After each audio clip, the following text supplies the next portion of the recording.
মনে রেখো বিবেক, আমি পৃথিবীতে তোমার চেয়ে উত্তম কিছু সৃষ্টি করিনি।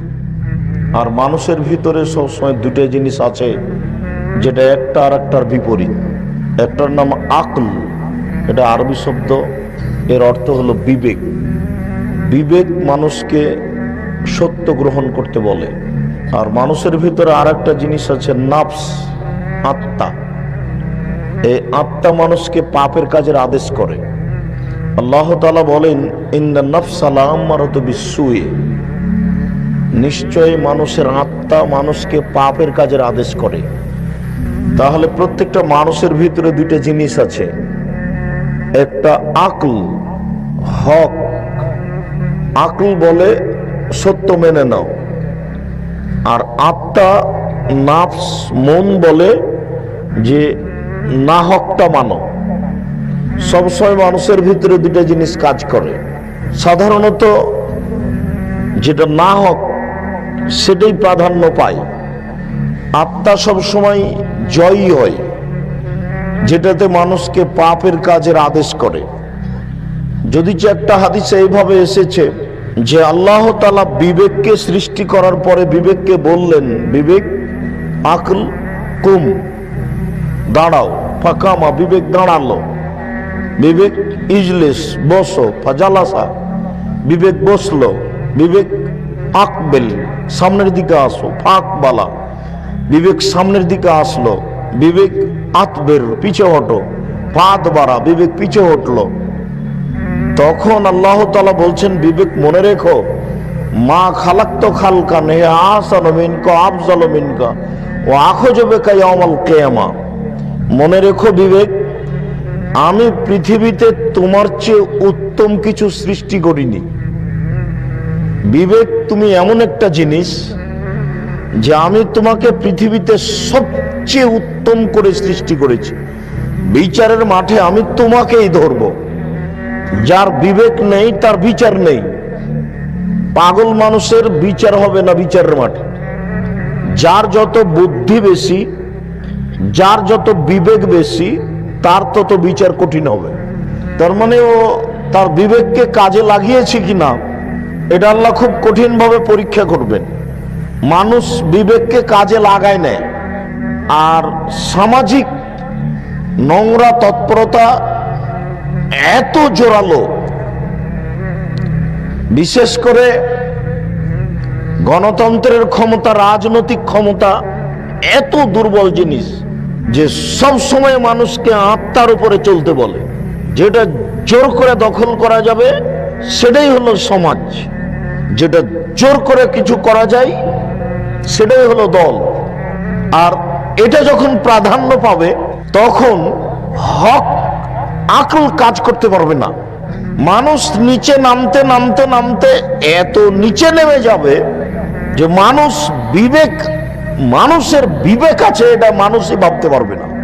আবু মুসা আশআরী রাদিয়াল্লাহু তাআলা আনহু বলেন যে রাসূল সাল্লাল্লাহু আলাইহি ওয়াসাল্লাম একদা বললেন, ওয়া ইয়াকসুরুল হারাজ, সমাজে মারামারি বেশি হয়ে যাবে। হাত্তা ইকতুলার রাজুল ইবনা আখিহি ওয়া যা কারাবাতিহি ওয়া ফি রাওয়ায়াতিন আবাহু ওয়া ফি রাওয়ায়াতিন ইবনা আম্মিহি। মানুষ তার আত্মীয় স্বজনকে হত্যা করবে, চাচাকে হত্যা করবে, নিকট আত্মীয়কে হত্যা করবে। অন্য এক বর্ণনায় এসেছে মানুষ পিতাকে হত্যা করবে। যেমন রাসূল সাল্লাল্লাহু আলাইহি ওয়াসাল্লাম বলেছেন যে মানুষ পিতাকে হত্যা করবে, তেমনি সাহাবীগণ বলে উঠেছেন, এটি কি করে হতে পারে? আলাইসা যালিকাল ইয়াউম উকুলুনা, সেই দিন কি আমাদের বিবেক থাকবে না? আমরা পিতাকে হত্যা করব মানে বলেন কি? মানুষ আবার পিতাকে হত্যা করতে পারে? আমরা মানুষ পিতাকে হত্যা করব মানে তাহলে কি ওই সময় আমাদের বিবেক থাকবে না? তখন উত্তরে রাসূল সাল্লাল্লাহু আলাইহি ওয়াসাল্লাম বললেন, লা, না, বিবেক থাকবে না। তুমজাউ উকুল আকসারে যালিকা জামান, ওই সময়ে প্রায় মানুষের বিবেককে তুলে নেওয়া হবে। ওয়ায়াখলুকুন নাস আল হাবা, যারা বোকা, যারা নিম্ন শ্রেণীর মানুষ, তারাই সমাজের দায়িত্ব পালন করবে। তখন সমাজে আর কোনো বিবেকবান মানুষ আছে এটা দেখা যাবে না, আর কোনো কাজ সুন্দর হচ্ছে এটা বোঝা যাবে না, যেহেতু মানুষের বিবেকই নাই। এই কথা বলতে বলতে একদা আল্লাহ রাসূল সাল্লাল্লাহু আলাইহি ওয়াসাল্লাম বলেন, আবু মুসা আশআরী রাদিয়াল্লাহু তাআলার বিবরণ শোনো, ইয়াতি আলাইকুম সানাওয়াতুন ওয়া খাদাআতুন, তোমাদের উপরে এমন একটা সময় চলে আসবে, পুরো সময়টা হবে প্রতারণায় পরিপূর্ণ, সময়টাই প্রতারণায় পরিপূর্ণ। হেড মাওলানা প্রতারক, হেডমাস্টার প্রতারক, বক্তা প্রতারক, প্রিন্সিপাল প্রতারক, ভাইস চ্যান্সেলর প্রতারক, মেম্বার প্রতারক, চেয়ারম্যান প্রতারক, এমপি প্রতারক, ডিসি প্রতারক, এডিসি প্রতারক, টিওনো প্রতারক, ইওনো প্রতারক, জেল সুপার প্রতারক। যেখানে যাবেন, যে কোনো ডিপার্টমেন্টে, সেখানে 10 লক্ষ টাকা 5 লক্ষ টাকা দিয়ে বিশ্ববিদ্যালয়ের ভিসিকে কিনা যায়, তার মানে ও একটা নগদ প্রতারক। একটা বিশ্ববিদ্যালয়ের ভিসিকে যদি টাকা দিয়ে কিনা যায়, তাহলে কি আর সমাজে বিদ্যা থাকতে পারে? তাহলে কি আর সমাজে কোনো নৈতিকতা থাকতে পারে? রাসূল সাল্লাল্লাহু আলাইহি সাল্লাম 1450 বছর পূর্বে বলেছেন এটা হবে। পুরো সমাজটাই প্রতারণায় পরিপূর্ণ থাকবে। এর বাস্তব বিবরণ দিতে গিয়ে তিনি এভাবে বলছেন, ইসাদ্দাকুল কাযিবু ওয়া ইউকাযযাবু সাদিকু, ওই সময়ে সত্যবাদীকে বলা হবে মিথ্যাবাদী, আর মিথ্যাবাদীকে বলা হবে সত্যবাদী। ইউতামানুল খায়েন ওয়া ইউখায়্যানুল মুতামেন, আমানতদারকে বলা হবে আত্মসাৎকারী, আর আত্মসাৎকারীকে বলা হবে আমানতদার।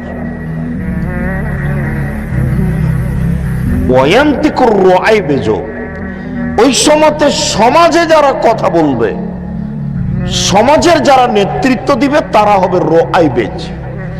সাহাবীগণ বললেন, উমা হুয়া রুআইবেজ।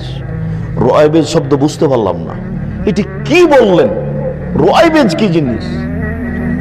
তখন রাসূল সাল্লাল্লাহু আলাইহি সাল্লাম বললেন, এখনো লিআমরিল আম্মা রাজুল তাফে, জনগণের নেতৃত্ব দিবে সবচেয়ে নিম্ন শ্রেণীর, ইতর শ্রেণীর মানুষ।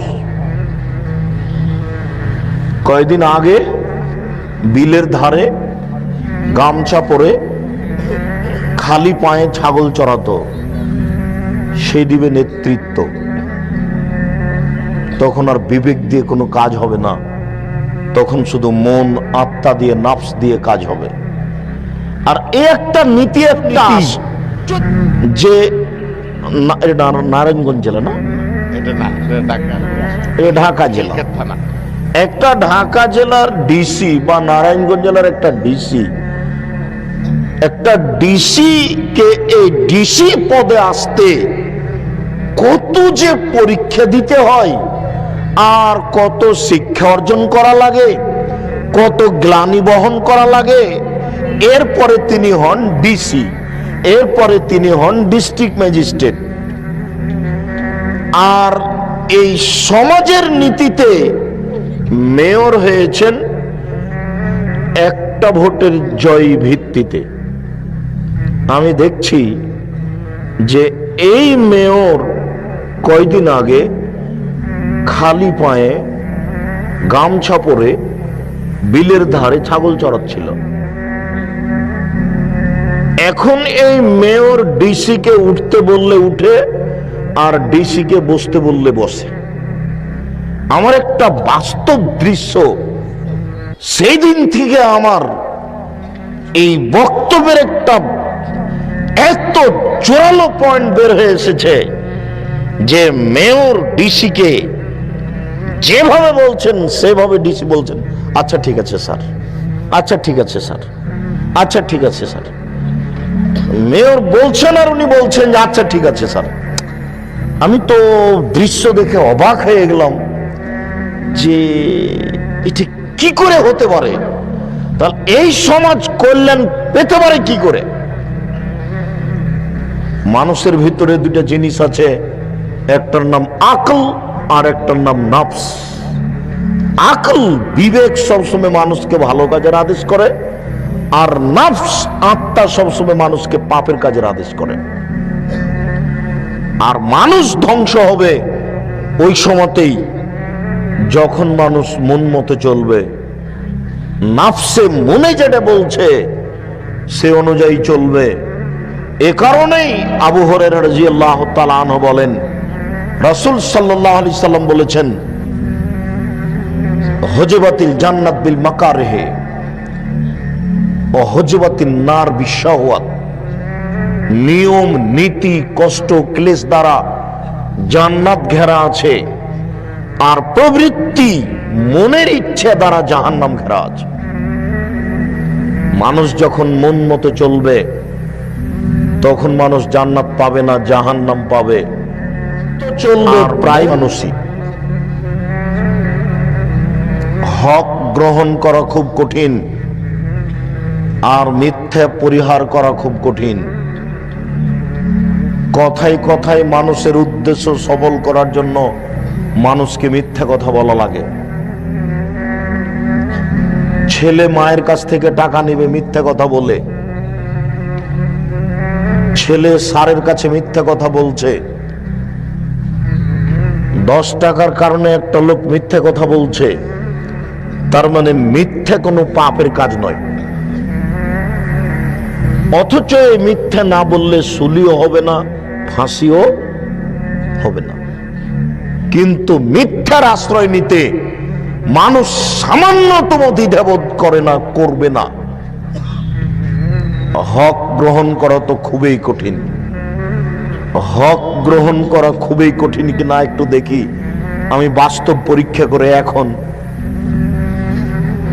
আবু হুরায়রা রাদিয়াল্লাহু তাআলা আনহু বলেন, রাসূল সাল্লাল্লাহু আলাইহি ওয়াসাল্লাম বলেছেন, সালাসা, 3 শ্রেণীর মানুষ রয়েছে, লা তাদখুলুল জান্নাতা আবাদা, তারা কখনো জান্নাতে যাবে না, তারা জাহান্নামে যাবেই।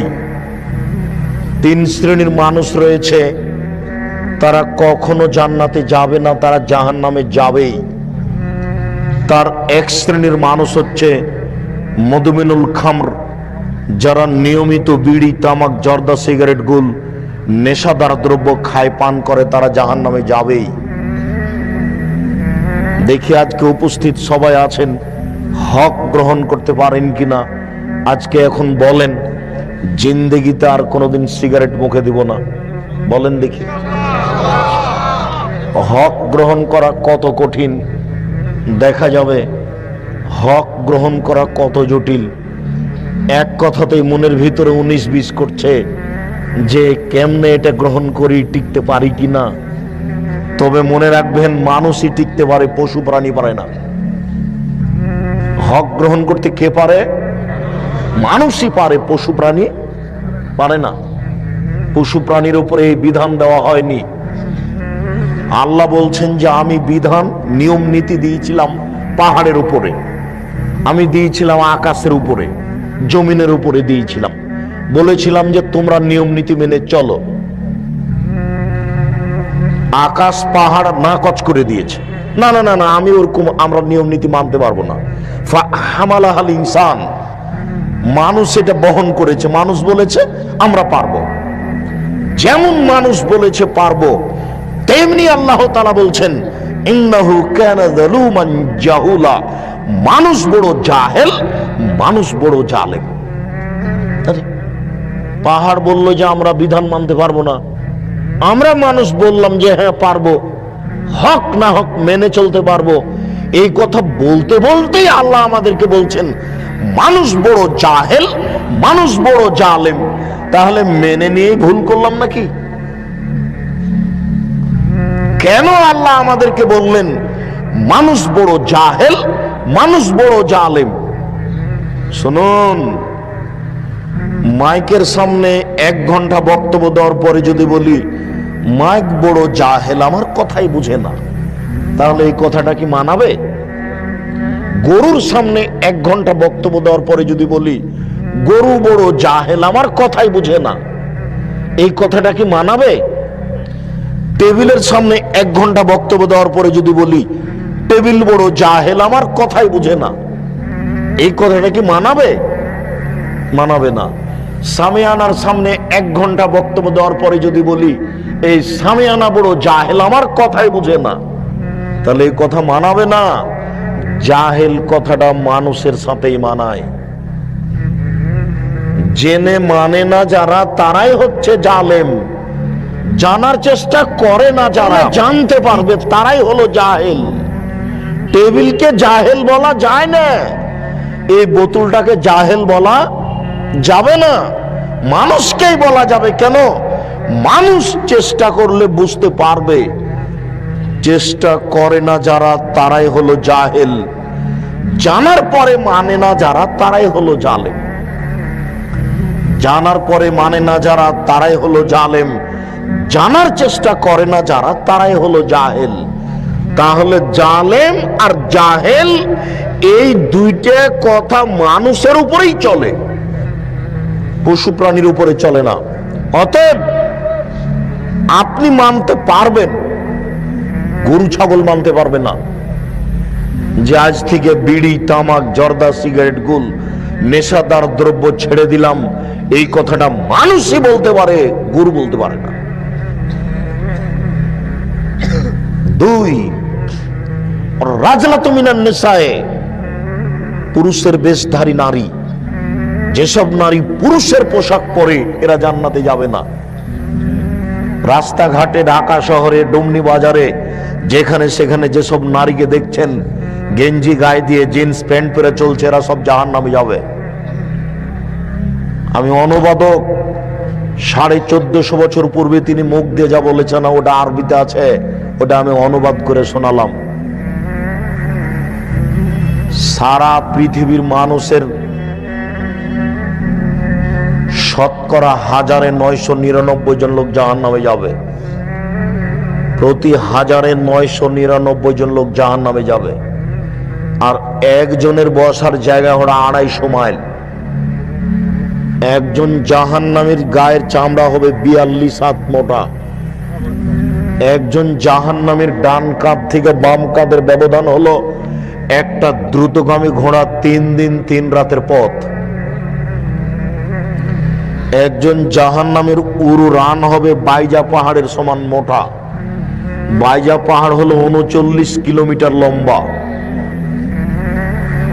একজন জাহান্নামীর দাঁত হবে ওহুদ পাহাড়ের সমান। ওহুদ পাহাড় হলো 4 কিলোমিটার প্রশস্ত আর 8 কিলোমিটার লম্বা। একজন জাহান্নামীর দাঁত হবে ওহুদ পাহাড়ের সমান। একজন জাহান্নামীর বসার জায়গা হবে 250 মাইল মক্কা থেকে মদিনা। একজন জাহান্নামীর উরু রান হবে বাইজা পাহাড়ের সমান। একজন জাহান্নামীর গায়ের চামড়া হবে 42 হাত মোটা। এর পরেও সমস্ত মানুষ, শুধু জাহান্নামী কেন, সারা পৃথিবীর মানুষ, যত জীবজন্তু আছে, জিন মানুষ আছে, সব যদি একসাথে জাহান্নামে ঢোকে তো দরজা দিয়ে ঢুকতে কোনো সমস্যা হবে না।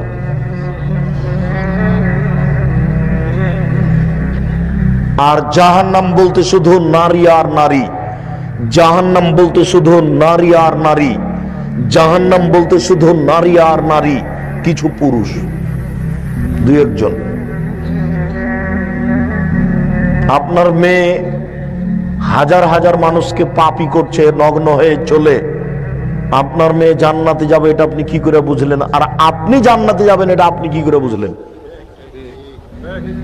আপনার মেয়েকে যদি 10,000 মানুষ দেখে থাকে নগ্ন অবস্থায়, 10,000 মানুষে যত পাপ করেছে আপনার মেয়ে একাই তত করেছে। 10,000 মানুষে যত পাপ করেছে আপনি একাই তত পাপ করেছেন। এক পাপ 3 ভাগে বিভক্ত। 10,000 মানুষ, আপনি আর আপনার মেয়ে, এই 3 জন। এবার 3 জনে 3 10 হলো 30। আপনার মেয়েকে যদি 10,000 মানুষ নগ্ন অবস্থায় দেখে থাকে, তাহলে 10,000 মানুষ পাপী।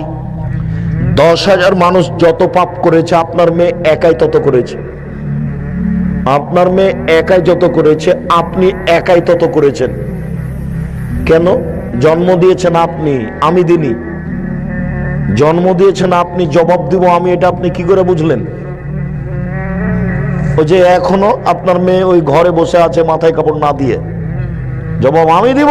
ওকে হিন্দুর মেয়ে, ওকে ইহুদির মেয়ে, শরম হয় না, লজ্জা হয় না? বিবাহ করেছেন কেন? আপনি মুসলিম নন, খারাপ লাগে না? লজ্জা থাকা উচিত। লজ্জা কি বেঁচে খেয়েছেন? মেয়ে নগ্ন হয়ে চলে কেন? আপনি মুসলমান নন, লজ্জা লাগে না, খারাপ লাগে না? লজ্জা কি বেঁচে খেয়েছেন? আবু হুরায়রা রাদিয়াল্লাহু তাআলা আনহু বলেন, রাসূল সাল্লাল্লাহু আলাইহি ওয়াসাল্লাম বলেছেন, আল হায়া ওয়াল ঈমানু কারনাউ জামিয়া।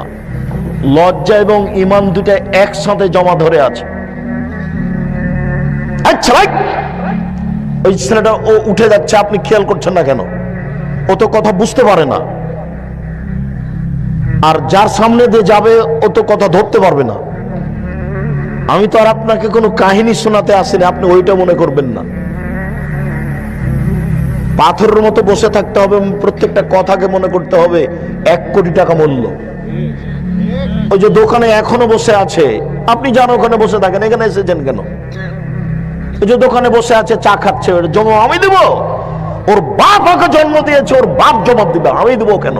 ও জানে না যে আব্দুর রাজ্জাক সাহেব কথা বলতে এসেছে, আমি টিভি নিয়ে বসে আছি কেন? ও বুঝতে পারে না যে আমি দোকানে বসে আছি কেন? আব্দুর রাজ্জাক সাহেব কোনোদিন রূপক কথা বলে না, এটা তার জানা নাই, তার বাপ জানাতে পারেনি। জন্ম দিতে হলে আগে ক্ষমতা অর্জন করতে হবে, তারপরে আপনাকে হিসাব করে আমাকে কথা বলতে হবে। কে বলেছে? আমার হিসাবের লোক একজন, যার নাম মোহাম্মদ সাল্লাল্লাহু আলাইহি সাল্লাম। জন্ম দিয়েছেন আপনি, জবাব আপনি দিয়েন। ওই যে দোকানে বসে আড্ডা পিটছে, ওই জবাব আপনি দিয়েন। জবাবের জন্য প্রস্তুত হয়ে থাকেন। জাহান্নাম আপনার জন্য তৈরি করা হয়েছে, পশু প্রাণীর জন্য নয়। জাহান্নামে পশু প্রাণী যাবে না, মানুষই যাবে। আপনি অপেক্ষা করুন। মেয়ে দিয়ে জাতিকে পাপী করিয়ে নিয়ে জান্নাত কিনবেন মানে? এই হিসাব কি করে হলো? জান্নাত কি পৈতৃক সম্পত্তি, বা জান্নাত কি বাপের জমি? পৈতৃক সম্পত্তি জান্নাত। যে জমি চাষ এই দিক দিয়ে করি না হলে ওই দিক দিয়ে করি, তা তো লোকের কি? জান্নাত কি পৈতৃক সম্পত্তি? জান্নাত কি বাপের জমি? জান্নাত কি গণতন্ত্র টাকা দিয়ে করে নিব? কখনো না, এটা অসম্ভব হতে পারে না। জান্নাত কারো পৈতৃক সম্পত্তি নয়। জান্নাতে একজনের লোকের কথার উপরে নির্ভর করে, যার নাম মুহাম্মদ সাল্লাল্লাহু আলাইহি সাল্লাম। জান্নাতে একজন লোকের কথার উপরে নির্ভর করে, বলেন তো তার নাম কি? তার নাম মুহাম্মদ সাল্লাল্লাহু আলাইহি সাল্লাম। পৃথিবীর কোনো মানুষের উপরে জান্নাত নির্ভর করে না, কারো কথার উপরে। বুজুর্গানের দিনের 5 পয়সা দাম নাই মানার ব্যাপারে। বুজুর্গানের দিন শ্রদ্ধার যোগ্য। আব্দুর রাজ্জাক সাহেব শ্রদ্ধার যোগ্য, আব্দুর রাজ্জাক সাহেব মানার যোগ্যতা রাখে না। শুধুমাত্র একজন মানুষকে মেনে চলতে হয়, যার নাম মুহাম্মদ সাল্লাল্লাহু আলাইহি সাল্লাম। পৃথিবীর কোনো মানুষ 5 পয়সা দাম রাখে না এই ব্যাপারে। বুজুর্গানের দিন তো দূরের কথা, পীর সাহেব তো দূরের কথা। স্বয়ং উমর রাদিয়াল্লাহু তাআলা আনহু যদি কোনো কথা বলেন, আর সেই কথা যদি রাসূলের না হয়, তাহলে তা বাতিল বলে গণ্য হবে। আপনার পীর সাহেব তো দূরের কথা, বড় হুজুর তো দূরের কথা। স্বয়ং উমর রাদিয়াল্লাহু তাআলা আনহু যদি কোনো কথা বলেন, আর সেই কথা যদি রাসূলের না হয়, তাহলে তা বাতিল বলে গণ্য হবে। উমর মানে, উমর এত বড় মানুষ, উমর এত বড় মানুষ। আল্লাহ উমরকে এত ঈমান দিয়েছিলেন। আল্লাহ রাসূল বলছেন, উমর আনতা তাসলুক ফি তারিকিন লা ইয়াসলুকু শায়তান ফি তারিকিকা। উমর, তুমি যে রাস্তা দিয়ে হাঁটো, ওই রাস্তা দিয়ে শয়তান হাঁটে না। আপনি বলেন যে আমার পীর সাহেব যে রাস্তা দিয়ে হাঁটে, ওই রাস্তা দিয়ে শয়তান হাঁটে না? বলেন দেখি।